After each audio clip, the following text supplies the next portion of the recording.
திமுக வந்த பிறகு நமக்கு தெரியும், நமக்கே சாதாரணமா முகம் சுளிக்கும் அளவுக்கு என்ன தெருவோரத்துல தேவையில்லாத யாரோ நடமாடுறாங்களே, எதுக்கு பள்ளிக்கூடத்துக்கு செல்லக்கூடிய குழந்தைகள் எதற்கு பியர் பாட்டிலோட ஒரு போட்டோ திடீர்னு வருது, இதெல்லாம் திடீர்னு பார்க்கணும். இந்த போதை வஸ்துகள் விற்கக்கூடிய இந்த கும்பல் ஒரு அரசியல் கட்சியினுடைய நிழலில் தன்னுடைய சாம்ராஜ்யத்தை விஸ்தாரப்படுத்தி குறிப்பாக தமிழகத்தினுடைய இளைய சமுதாயத்தை சீரழித்துக் கொண்டிருக்கின்றார்கள் என்று நாம் படித்தோம். நம்முடைய பாரதிய ஜனதா கட்சியினுடைய ஒரு தொண்டனும் தலைவனும் இந்த 7 நாள்ல 15 மணி நேரம் போதை பொருளை ஒழிப்பதற்காக களத்திலே நாம் வேலை செய்ய போகின்றோம். 15 மணி நேரம்.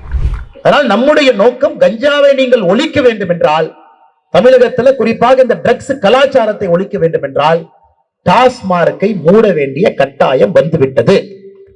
அதை நாம 16ஆம் தேதி நடக்கக்கூடிய நம்முடைய சிறப்பு பூத் கமிட்டி கூட்டத்தில் தமிழ்நாட்டில் 50,000 இடத்துல இது நடக்க இருக்கிறது. அன்னைக்கு நீங்க ஒருத்தட்டை சொல்லணும், ஒரு பானை சோறுக்கு ஒரு சோறு பதம் என்பது போல அடுத்த 1 வார காலம் முழுமையாக நாம் இருப்போம். இப்ப சகோதரர் போட்டிருக்காரு பாருங்க, say no to drugs and DMK. நான் சொல்றேங்க, say no to drugs and Dravidian parties. மக்கள் எப்படி போறாங்க, எவன் சாவறான், எவன் பிழைக்கிறான், எவன் குடல்ல புண்ணு வருது, அதெல்லாம் நமக்கு தேவையில்லை. டாஸ்மார்க் பணம் வருதா, கமிஷன் வருதா? அதனால் மக்கள் உணர்ந்து கொள்ள வேண்டும். தமிழகத்தை காப்பாற்ற வேண்டும் என்றால் நம்முடைய பாரத பிரதமர் மோடி ஐயா சென்னையில சொன்னார், எனக்கு வருத்தம் அளிக்கிறது, என்னை சங்கடப்படுத்துகிறது, எனக்கு நெருடலாக இருக்கிறது தமிழகத்தினுடைய போதை கலாச்சாரம் அதிகரித்திருப்பது. அன்பார்ந்த பெரியவர்களே, தாய்மார்களே, சென்னை மத்திய பாராளுமன்ற தொகுதியின் சார்பாக சென்னையினுடைய மூத்த தலைவர்கள் எல்லாம் இணைந்து குறிப்பாக தமிழகத்தில் பிப்ரவரி 15ஆம் தேதி அந்த செய்தியை அதிர்ச்சி மிகுந்த ஒரு செய்தியை பார்த்தோம். அதாவது ஒரு இன்டர்நேஷனல் ட்ரக் கார்ட்டல் அதனுடைய தலைவனாக ஒரு சாதாரண மனிதனை போல அரசியல் கட்சியில சினிமா தயாரிப்பாளராக வலம் கொண்டு வந்திருக்கக்கூடிய ஜாஃபர் சாதிக்கினுடைய அந்த கூட்டாளிகள் பிடிபட்ட பொழுது 2000 கோடி ரூபாய் அயல் நாடுகளுக்கு கடத்தல், குறிப்பாக சிந்தட்டிக் ட்ரக்ஸ். அதன் பிறகு 28 பிப்ரவரி மறுபடியும் பார்த்த நம்முடைய குஜராத் இருந்து 60 கிலோமீட்டர் தூரத்துல கடல் பகுதியில பாகிஸ்தான்ல இருந்து வந்த ஒரு போட்டுல தமிழகத்திற்கு அனுப்புவதற்காக கொண்டு வரப்பட்ட கஞ்சா, அதையும் பார்த்தோம். ஹஷீஸ், ஹெரோயின் எல்லாம் பார்த்தோம். அதன் பிறகு மார்ச் 1ஆம் தேதி மதுரையில டிஆர்ஐ அவர்கள் ஒரு பெரிய ஒரு கன்சைன்மெண்ட் ட்ராக் பண்ணி பிடிச்சிருக்கிறாங்க, அதை பார்த்தோம். அதன் பிறகு ராமநாதபுரத்தினுடைய கடற்கரை பகுதியில் மறுபடியும் பிடிக்கப்பட்டதை பார்த்தோம். கடந்த 1 மாத காலமாக தொடர்ச்சியாக தமிழக மக்களை அதிர்ச்சிக்கு இந்த கஞ்சா கடத்தல் கும்பல் உள்ளாக்கி இருக்கிறது. ஆனால் நமக்கு தெரியும், எப்பொழுது திமுக ஆட்சிக்கு வந்தார்களோ அப்பொழுதே நாம் அதிர்ச்சியில் இருந்து இருக்கின்றோம். இப்ப ஜாஃபர் சாதிக் நமக்கு அதிர்ச்சி கொடுக்கல. திமுக வந்த பிறகு நமக்கு தெரியும், நமக்கே சாதாரணமா முகம் சுளிக்கும் அளவுக்கு என்ன தெருவோரத்துல தேவையில்லாத யாரோ நடமாடுறாங்களே, எதுக்கு பள்ளிக்கூடத்துக்கு செல்லக்கூடிய குழந்தைகள் எதற்கு பியர் பாட்டிலோட ஒரு போட்டோ திடீர்னு வருது, இதெல்லாம் திடீர்னு பார்க்கணும். ஒரு அரசு பள்ளியினுடைய மாணவ செல்வங்கள் அங்க இருக்கக்கூடிய ஆசிரியர்கள்ட்ட தகராறு பண்றாங்க, கேட்டாங்க ஒரு பியர் பாட்டில். ஏன் குழந்தைகள், நம்முடைய சகோதரிகள், அவங்க அந்த பியர் குடிப்பதை போன்ற புகைப்படம், பள்ளிக்கூடத்துக்கு செல்லக்கூடிய அந்த புத்தக பையில தேவையில்லாத விஷயங்கள், இதையெல்லாம் அதிர்ச்சியாக 33 மாத காலமாக பார்த்து கொண்டே இருக்கின்றோம். சாதாரணமாக எல்லோரும் என்ன பேச ஆரம்பிச்சிருக்கோம்னா, என்னன்னே திமுக வந்ததுக்கு அப்புறம் கஞ்சா புழக்கம் அதிகமா இருக்கு, என்னன்னே தேவையில்லாத ஆளுகளா நடமாடுறாங்க, ரொம்ப எளிதா கிடைக்குது, கல்லூரிக்குள்ள கிடைக்குது, ஹாஸ்டல் வரைக்கும் போயிருச்சு. இத்தனை காலமாக இதை நாம் பேசிக் கொண்டிருந்தோம். ஆனால் பிப்ரவரி 15ஆம் தேதியிலிருந்து இது ஊர்ஜிதமாக இருக்கிறது. இவர்கள் தனி நபர்கள் கிடையாது.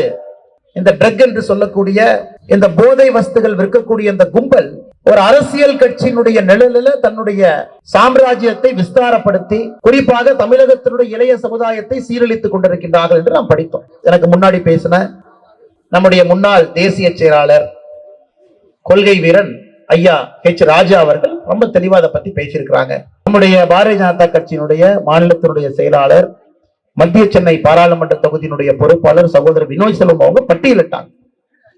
இதற்கு நேரா எனக்கு முன்பு பேசிய கருணாகராஜன் மாநிலத்தினுடைய துணைத் தலைவர் அவங்களும் இதை பத்தி சொன்னாங்க. ரொம்ப ஆழமா பேசினாங்க. எந்த அளவுக்கு இந்த கஞ்சா புழக்கம் என்பது எல்லா பக்கம் போயிடுச்சு. ஐயா நான் அதை பத்தி இப்ப பேச போறது இல்லை, எல்லா தலைவர்களும் பேசிட்டாங்க. இப்பொழுது மக்கள் பாரதிய ஜனதா கட்சியை பார்த்து நீங்க என்ன தீர்வு கொடுக்க போறீங்கன்னு கேட்கிறாங்க. அதை பற்றி மட்டும் நான் பேச விரும்புகிறேன். எல்லா அரசியல் கட்சிகளும் கண்டன ஆர்ப்பாட்டம் போடுறாங்க, அது புதுசா? எல்லா அரசியல் கட்சிகளும் கோஷம் போடுறாங்க, புதுசா?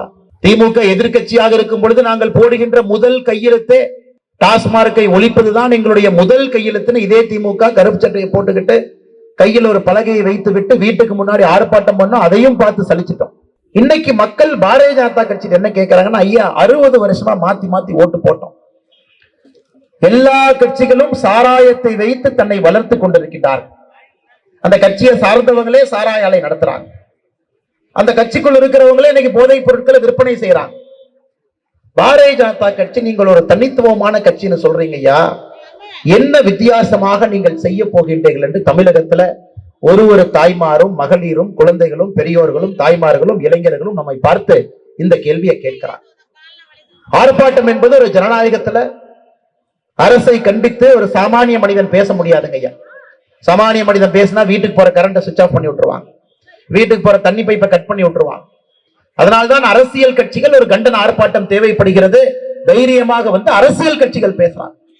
சகோதரர் வினாய் சொல்லம் அவர்கள், சகோதரர் கருணாகராஜன் அவர்கள், மேடையில் இருக்கக்கூடிய தலைவர்கள் ஏற்பாடு பண்ணியிருக்கிறார். மாவட்ட தலைவர் நம்முடைய பாரதிய ஜனதா கட்சியினுடைய ஒரு தொண்டனும் தலைவனும் இந்த 7 நாள்ல 15 மணி நேரம் போதை பொருளை ஒழிப்பதற்காக களத்திலே நாம் வேலை செய்ய போகின்றோம். 15 மணி நேரம். ஒரு நாளைக்கு சராசரியாக 2 மணி நேரம் இருக்கலாம். ஒரு பள்ளிக்கூடத்துக்கு போய் நீங்க பேசுங்க, கல்லூரிக்கு போய் பேசுங்க, பலகையை வைத்துக் கொண்டு ஒரு அபார்ட்மெண்ட்டுக்குள்ள போய் எல்லாத்திட்டையும் பேசுங்க, பஸ் ஸ்டாண்டுக்கு வெளியே ஒரு 10 பேர் குரூப்பா போங்க, பொதுமக்களுக்கு அங்க இருக்கக்கூடிய இளைஞர்களுக்கு அறிவுரை கொடுங்க. அதையெல்லாம் தாண்டி அங்க இருக்கக்கூடிய மருத்துவர்களை கொண்டு வந்து ஒரு ஆலோசனை முகாம் நடத்துங்க. ட்ரக் ரிஹாபிலிட்டேஷன் சென்டர் மறுவாழ்வு மையத்துக்கு போங்க, அவருக்கு நடக்கக்கூடிய பிரச்சனைகளை பாருங்க, 100 பேர்த்த கூட்டிட்டு போய் காட்டு. இது ஒரு அரசியல் கட்சியாக சாமானிய மனிதர்களாக நம்மால் செய்ய முடியும்.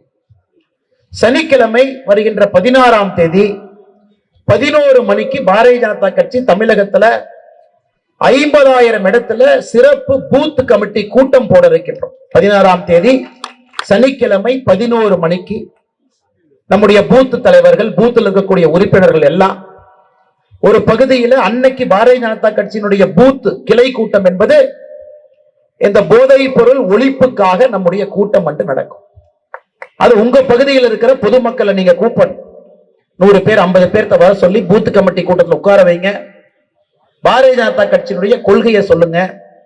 எதற்காக டாஸ்மார்க்கை மூட வேண்டும் என்று நாம் சொல்லுகின்றோம். ஐயா, ஒரு பக்கம் நீங்க டாஸ்மார்க்கை திறந்து வச்சுக்கிட்டு இன்னொரு பக்கம் போலீஸ்காரங்களுடைய கையை கட்டி போட்டுட்டீங்கன்னா கஞ்சா விற்கிறவன் விற்க ஆரம்பிச்சிருவாங்க. அவனுக்கு பார்த்தீங்கன்னா இந்த காஞ்சி போன மாடு இந்த வக்கிப்புள்ள பார்த்து தாண்டி போன மாதிரி. நீங்க ஒரு பக்கம் அரசே வந்து டாஸ்மார்க் கடைகளை நடத்தி, அன்னைக்கு ஒரு நண்பர் சொன்னார், நான் ஒருத்தர் கேட்டேன், ஏன்னா ட்ரக்ஸ் புழக்கம் அதிகமாயிருச்சு, ரொம்ப ஆச்சரியமா சொன்னார். அண்ணே, டாஸ்மார்க்ல சரக்கெல்லாம் தண்ணி மாதிரி இருக்குண்ணே, குவாலிட்டியே இல்லைண்ணே, தண்ணி மாதிரி இருக்கு தலைவா. என்ன தலைவா, போதையே ஏற மாட்டேது, அதனாலதான் கஞ்சாக்கு போயிட்டேன் அப்படி. ஐயா, நான் சொல்வது முற்றிலும் உண்மை, முற்றிலும் உண்மை. திடீர்னு எப்படி கஞ்சா புழக்கம்? டாஸ்மார்க்கை திறந்து வைத்து ஆறு போல தண்ணி ஓடிக்கொண்டிருக்கிறது. 50,000 கோடி ரூபாய் இந்த ஆண்டு வருமானம், 50,000 கோடி இந்த வருஷம். டாஸ்மார்க்ல யாரு கொடுக்குறாங்க?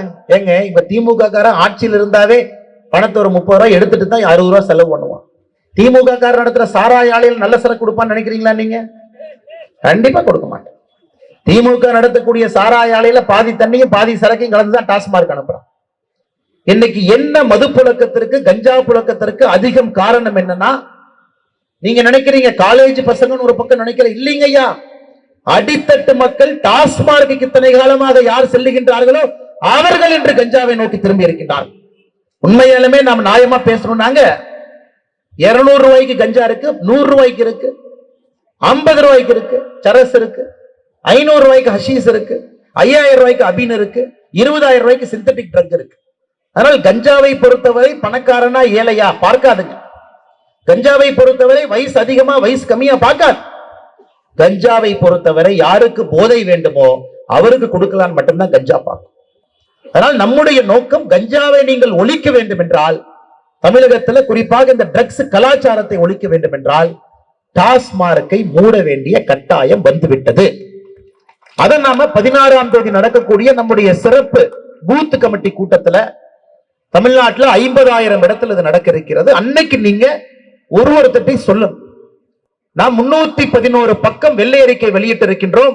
கள்ளுக்கடைகளை திறக்கக்கூடிய நம்முடைய வெள்ளை அறிக்கை நம்முடைய வெப்சைட்ல இருக்குதுங்க ஐயா. 311 பக்கம். 5 ஆண்டு வெள்ளை அறிக்கை. நம்ம ஆட்சிக்கு வந்தால் 2026 இருந்து 31 வரைக்கும் 5 வருஷம் என்ன பண்ண போறோம் அப்படிங்கறது இப்பவே நம்ம கொடுத்தாச்சுங்க ஐயா. முதல் ஆண்டு 3 1 பங்கு டாஸ்மார்க் மூடுவோம். 2வது ஆண்டு 3 2 பங்கு மூடுவோம். 3வது ஆண்டு முற்றிலும் டாஸ்மார்க் மூடிடும். சில பேர் கேட்கிறாங்க, முதல் கையெழுத்துல டாஸ்மார்க் நீங்க மூட மாட்டீங்க, எதற்கு பாரதிய ஜனதா கட்சிக்கு 3 வருஷம் வேணும்? ஐயா, முதல் கையெழுத்துல நீங்க டாஸ்மார்க் மூடுனா ஆய்வறிக்கை சொல்லுகிறது, தமிழ்நாட்டில் 18 வயசிலிருந்து 60 வயசு இளைஞர்கள்ல 19 விழுக்காடு மதுவுக்கு அடிமையாக இருக்கின்றார்கள். மூட முடியாதுங்க ஐயா முதல் கையெழுத்துல. அவர்களுக்கு மறுவாழ்வு மையத்தை ஏற்படுத்தணும், அங்க மாத்தணும்.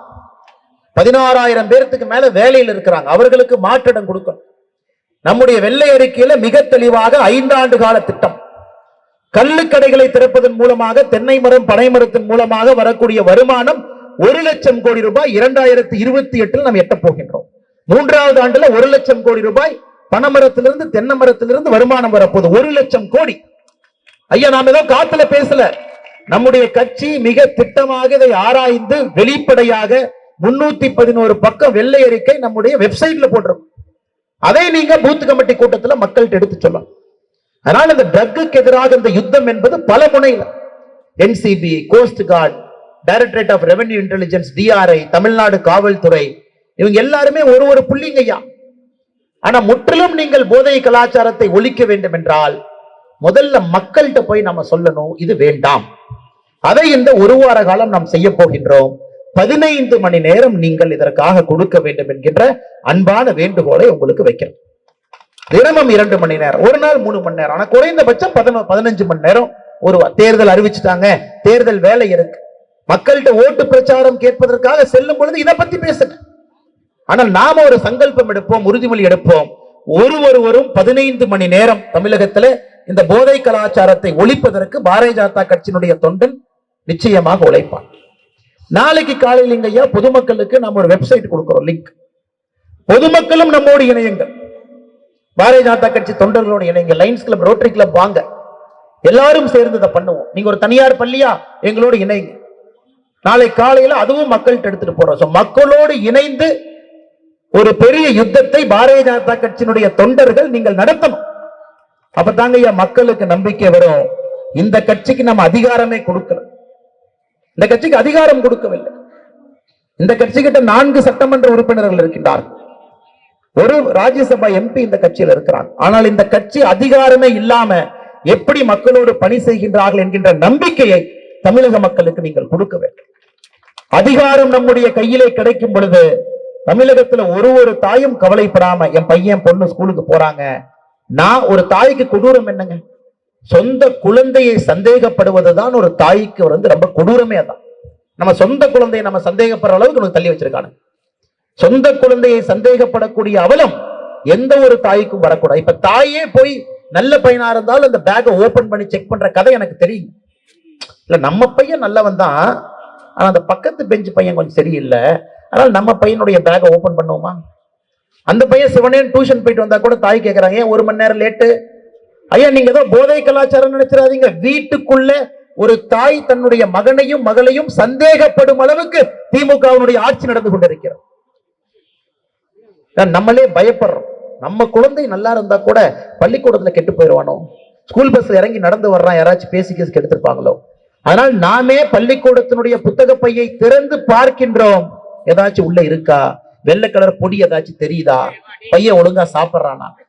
இது எந்த ஒரு தாய்க்கும் இந்த அவலம் வரக்கூடாது என்றால் பாரதிய ஜனதா கட்சி ஆட்சியில் வந்து அமர வேண்டியது காலத்தினுடைய கட்டாயம், சகோதர சகோதரி. அதனால் இந்த 1 வார காலம் 7 நாட்கள் முழுவதுமாக நம்மை ஒருங்கிணைப்போம். நானும் நாளை மறுநாள், அதற்கு அடுத்த நாள் 3 கல்லூரியிலே பேச இருக்கின்றேன். சென்னை பக்கத்துல கோயம்புத்தூர்ல ஒரு கல்லூரி. என்னுடைய 2 மணி நேரம் தினமும் நான் கொடுக்கிறேன். அதே போல நீங்களும் கொடுக்க வேண்டும் என்கின்ற அன்பான வேண்டுகோளை வைத்து, ஐயா இதுதாங்க ஐயா தீர்வை நோக்கி போகணும். மக்கள் நம்ம கிட்ட எதிர்பார்க்கிறாங்க. இன்னைக்கு ஆண்ட கட்சிகள்லாம் டாஸ்மார்க்கை வளர்த்துட்டு அந்த கட்சிகள்லாம் இன்னைக்கு கருப்பு சட்டை போட்டு ஆர்ப்பாட்டம் நடத்துறாங்க. இதை விட கொடுமை எங்கேயுமே. ஆளுகின்ற கட்சி தப்புன்றாங்க விடுங்க, ஆண்ட கட்சிகள் கருப்பு சட்டை போட்டு நடத்துறாங்க. அப்ப அவங்க சொல்லணும்ல, எதுக்கு உங்க ஆட்சியில் எதுக்கு டாஸ்மாக் திறந்து வச்சிருந்தீங்க? உங்க ஆட்சியில் எதுக்கு 5500 கடைகள் வைத்திருந்தீங்களே? ஐயா, இன்னைக்கு எல்லா கட்சிகள் இருந்தும் தனித்து நிற்கக்கூடிய ஒரு கட்சி பாரதிய ஜனதா கட்சி. ஒரு பானை சோறுக்கு ஒரு சோறு பதம் என்பது போல அடுத்த ஒரு வார காலம் முழுமையாக நாம் இருப்போம். இப்ப சகோதரர் போட்டிருக்காரு பாருங்க, say no to drugs and DMK. நான் சொல்றேங்க, say no to drugs and Dravidian parties. இந்த டிங்கிறது எல்லாத்தையும் தானே குறிக்குதுங்க. வேண்டாம். இன்னைக்கு எதுக்கு நாடகம், எதுக்கு கபட நாடகம்? இன்னைக்கு எதற்கு கபட நாடகம்? உங்க ஆட்சியில் அதே டாஸ்மார்க்க ஒரு மாட்டுக்கிட்ட பால் கறக்கிற மாதிரி அதே டாஸ்மார்க் வச்சு உறிஞ்சி எடுத்தீங்க. மக்கள் எப்படி போறாங்க, எவன் சாவுறான், எவன் பிழைக்கிறான், எவன் குடல்ல புண்ணு வருது, அதெல்லாம் நமக்கு தேவையில்லை. டாஸ்மார்க் பணம் வருதா, கமிஷன் வருதான்? அதனால் மக்கள் உணர்ந்து கொள்ள வேண்டும். தமிழகத்தை காப்பாற்ற வேண்டும் என்றால் நம்முடைய பாரத பிரதமர் மோடி ஐயா சென்னையில சொன்னார், எனக்கு வருத்தம் அளிக்கிறது, என்னை சங்கடப்படுத்துகிறது, எனக்கு நெருடலாக இருக்கிறது தமிழகத்தினுடைய போதை கலாச்சாரம் அதிகரித்திருப்பது. இன்னைக்கு நம்முடைய கடமை மோடி ஐயா சொன்னதை ஒரு சங்கல்பமாக எடுத்து நாம களத்துல வேலை செய்வோம் என்று சொல்லி இந்த கூட்டத்திற்கு ஒரு பாராளுமன்ற மையமாக வைத்து நடக்கக்கூடிய இந்த கூட்டத்திற்கு வந்திருக்கக்கூடிய எல்லா அன்பு சகோதர சகோதரிகளுக்கு என்னுடைய நன்றிகள், இந்த வாழ்த்துக்களை வணக்கங்களை சொல்லி, ஐயா களத்தில் இருப்போம், மக்களை சந்திப்போம். உங்களால முடிஞ்சதை நீங்க பண்ண, முடிஞ்சதை பண்ண. தெருவு பக்கம் எல்லாம் போய் வீட்டுக்கு போயிட்டு வாங்க, அப்பார்ட்மெண்ட் ஏறிட்டு வாங்க, உங்க பூத்துல இருக்கக்கூடிய எல்லா வீட்டுக்கு போய் இருக்க பேசிட்டு வாங்க. உங்க நேரம் எல்லாம் வேலைக்கு போவீங்க, விவசாயம் பார்ப்பீங்க, பிசினஸ் பண்ணுவீங்க. உங்களுக்கு கிடைக்கக்கூடிய காலையில 1 மணி நேரம், சாயந்தரம் 1 மணி நேரத்தை ஒதுக்கி சமுதாயத்திற்காக நீங்கள் அர்ப்பணிக்க வேண்டும் என்று சொல்லி வாய்ப்பு கொடுத்த நம்முடைய தலைவர்களுக்கு நன்றி தெரிவித்து என்னுடைய உரையை முடித்துக் கொள்கின்றேன். நன்றி, வணக்கம். பாரத் மாதா கி.